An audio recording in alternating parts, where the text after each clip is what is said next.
Welcome to The Pulse, where we delve deep into the issues and ideas that are shaping the future of education. I'm your host, Rick Surrency, Superintendent of the Putnam County School District, and each week we'll be talking to teachers, administrators, and other experts in the field about the latest trends, best practices, and most pressing concerns in education. Whether you're a teacher, a parent, or just someone who cares about education, this podcast is for you. So sit back, relax, and let's dive into the pulse. Welcome to our podcast today. I'm Rick Surrency. I'm the superintendent of the Putnam County School District, and I'm very honored today to have a good friend and colleague with me, Joe Theobold, who's the principal of QI Roberts Senior High School. And I was kidding Joe before we came on. I think he's probably the most frequent guest we've had on here for different reasons, which probably is a good problem to have because it's not a problem at all. I'm just saying you have so many things going on, you're involved in so many things, and we've highlighted so many programs of yours. It's been a pleasure to have you here, but I'm really proud of Joe today because he was actually named as a Principal of the Year, but it was in a certain category that I want Joe to talk about. And Joe's always sharing the success and the glory with the people who work around him. But I want Joe to actually talk about the designation or the award title itself, and then we'll talk about, how you qualify for that. Absolutely. So it was the Florida Council of Instructional Technology Leaders Innovative Principal of the Year, and it's an award that's given out each year by a group of a professional group of technology leaders in the district. We have a member of the board in Susan Gaborio for this organization, and so every year principals are nominated, and this year I was fortunate enough to receive that award, and absolutely, any time we get a win is a good thing. So. Absolutely. And I assume will there be a ceremony later, or have they already had that? So we already went down to Orlando back in January for the ceremony. They were also having the Florida Educational Technology Symposium itself, and so there was a big workshop, and a lot of the technology companies were showing off their wares, and they had breakout sessions. So they do that each January, and I was able to go down for the award ceremony piece of that. Yes. Well, that truly is an honor. To be named Principal of the Year in any category is definitely an honor, considering all the many schools and high schools that are in Florida. But talk to me about some of the things that are happening at QI Roberts Senior High School along the innovation and the technology area that would qualify you or might have been a rationale for this award. So absolutely. It's first off, I would just like to give a big shout out to Susan Gaborio and to Lennon Harvey, who really did a lot of the legwork in our IT department around this award. They highlighted you have to submit a video, and in the video, along with all the application process, they highlighted not only our aerospace program, which we're incredibly proud of. We have our first solo flight happened over the last month. Our first female solo flight will be happening before this podcast gets published. So these students have enough hours to where they can actually go up in aircraft and fly solo in their efforts towards getting their private pilot license. We have a lot of students getting unmanned FAA certifications for unmanned aircraft, so drones and the commercial use of those drones. But also our computer science program is top-notch. We have a lot of students. We get recognized each year from College Board for our ability to kind of expand our program into things that, students that aren't traditionally represented in the STEM fields. So we've been recognized the last 3 years for that, but also our esports team that's tied closely to our computer science program, and our agriculture program is, they're using, cutting edge technology out there on the farm and in the hydroponics lab. So it's just a little bit of everything that we do out there. Any opportunity that we have to offer to our students, whether it be engineering or computer science or aerospace, all of it. So I appreciate you sharing that, and it reminds me, and I'm trying to remember how many years ago, 3 or 4 years ago, we first started dipping our toe in the water in some of the advanced technology. And I can recall we actually started an artificial intelligence program at that time. Yes. And can you recall? I mean, we really had to kind of think out of the box. And Chris Cantrell, who taught it, is one of the rock stars in your school now. But talk to us about those early days, if you would. So absolutely. So artificial intelligence, it's a great tool for making a lot of things easier when it comes to accomplishing things. And so, of course, we want our students to kind of start exploring in that.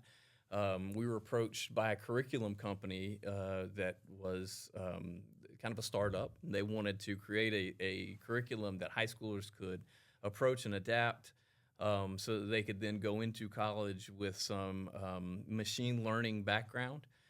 So yeah, we started that. We ran it for a few years in conjunction with that company, and now we've kind of fine-tuned that process. Matter of fact, when we started it, the state of Florida didn't have artificial intelligence as a course, so we kind of had to make it up as we went along. The following year, Chris Cantrell, our teacher, was invited to be a part of the state's development of an artificial intelligence curriculum. And what we have found is, kind of through this process, is that in order to really prepare our students well for college level computer science, which will kind of lead into that AI and the machine learning softwares, is that they need really the good old basics, but they really need to focus heavily on calculus. I did not at the time understand just how important the upper level maths were going to be for our students. And so not only is Chris Cantrell doing a great job, but Mr. Bose, Ian Bose, our calculus teacher, recognized that as something that we really had to kind of sharpen our skills with. And in the last couple of years, our pass rates in calculus have really skyrocketed, and we're preparing those students to then go further into that area of technology as well. Well, and I recall those early days. I remember Chris working virtually with a professor from Columbia University who was actually helping Chris teach his course, and then Chris, kind of took it from there.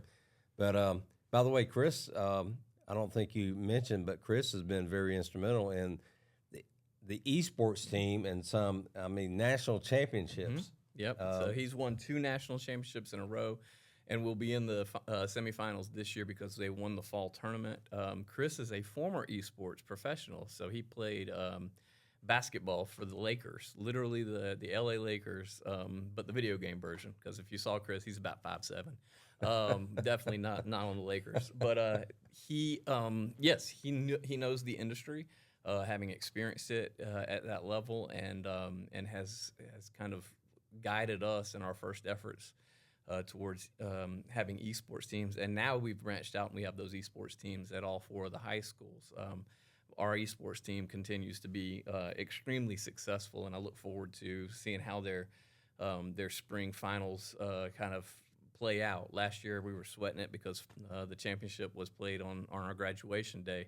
But everything worked out. We won back-to-back national titles, and we're looking for a three-peat this year, hopefully better than the Chiefs did. Well, not many high schools can brag about being a national champion.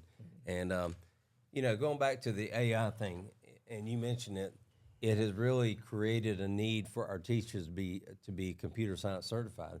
And I think the district has really taken an effort to do that. And we have a number of computer science teachers now. And the other thing I'm really proud of too, QI Roberts Senior High School has really kind of been on the forefront of beginning programs like you talked about, and especially aeronautics, which you discussed.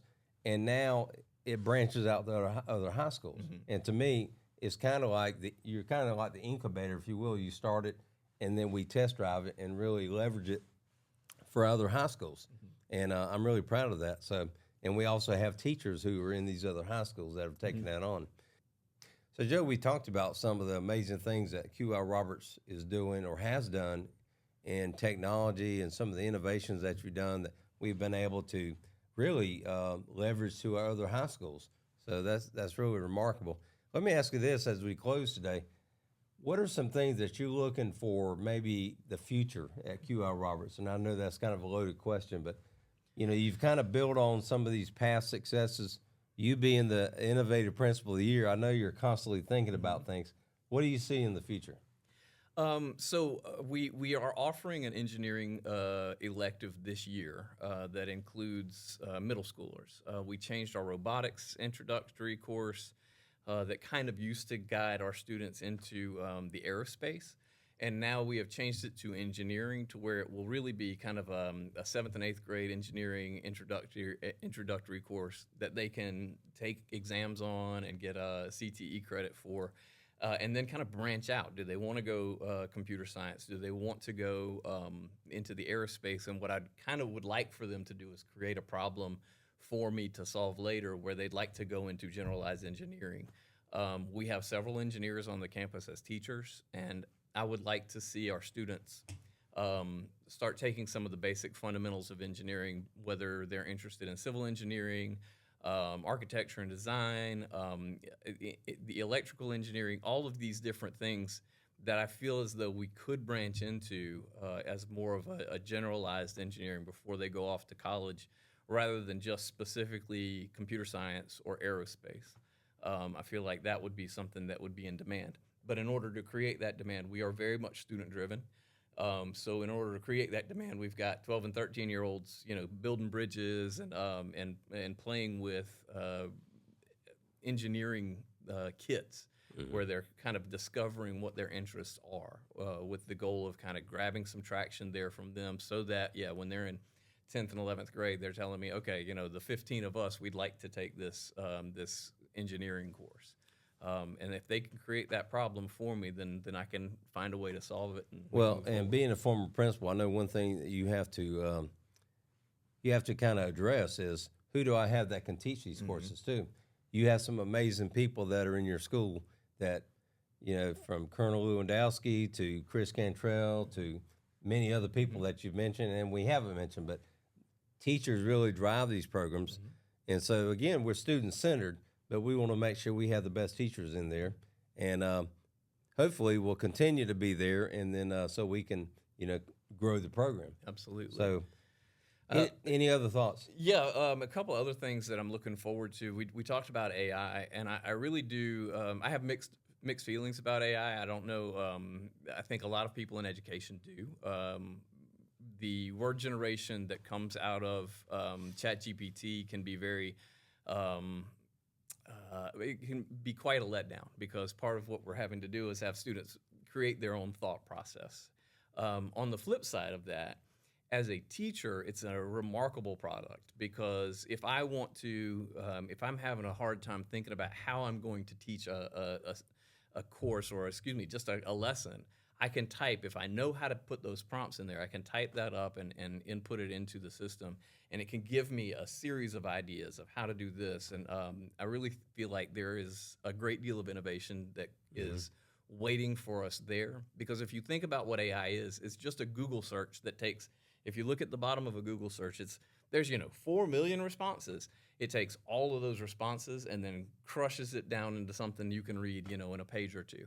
And that is huge. It's a huge time saver for teachers, and it can be a huge time saver for students. And so I would love to find a way to elegantly kind of use that tool for the best of our students' outcomes and our teachers' outcomes. So that's definitely something we're looking forward to as well. And I think I've seen this kind of change so much over just the last few months. I mean, it is in constant motion. But I agree with you. It can be something that is a supplement to our learning. It doesn't replace learning. And in my own job, I've used it many times just to organize my thoughts, outline things. But I don't use it to replace my own thoughts. The human brain is still the human brain, and nothing can replace that. But which I think, I'm here to talk about a technology award, and as some of my colleagues out at the school would tell you, I am not a techie person. My job is just to say yes and find the money when my techie people come. But I think you really just hit upon something that as technology grows at an exponential rate, the only thing we're going to have, the only commodity that we will have is our humanity. And so while we're definitely pushing technology and pushing kind of that cutting edge, futuristic understanding of how we respond to the world. Let's never forget that the whole point of an education is to create a better person. And so it's so important that they're in their humanities courses and they're in literature and they're in history and they're understanding these timeless, the timelessness of a great education to make you a better person, so that when they're creating these machine learning things, they're creating them with ethics and with values inside of those computer programs, so that, you know, we have a better world and not a science fiction movie coming Well, to and us. I can appreciate what you're saying, because I'm the furthest thing from being techie, but I surround myself with people that do have that skill. And I think the thing that you and I can bring as educational leaders to the field is we can create systems where people can obtain that knowledge and those skills, and try to create a pathway where people can, you know, really use their intellect and kind of grow into something they really want to do. And so that's our challenge, is trying to connect the people with the technology, but think responsibly and ethically at the same time. So I think we could have a discussion on this for a long time, but I want to thank you, Joe, for being here, and congratulations on yet another honor. And by the way, he was our principal of the year this past year for the school district here in Putnam County. So Joe's got a bright future, and I think I even took to coach Joe a few years ago. Yep, it's been a little bit. He did not become a professional baseball player, but hopefully he learned some lessons from that that helped him to this day. So Absolutely. Joe, thanks. Yes, We're sir. very proud of you. Okay? Yes, sir. Thank you. And we'll see you at our next podcast.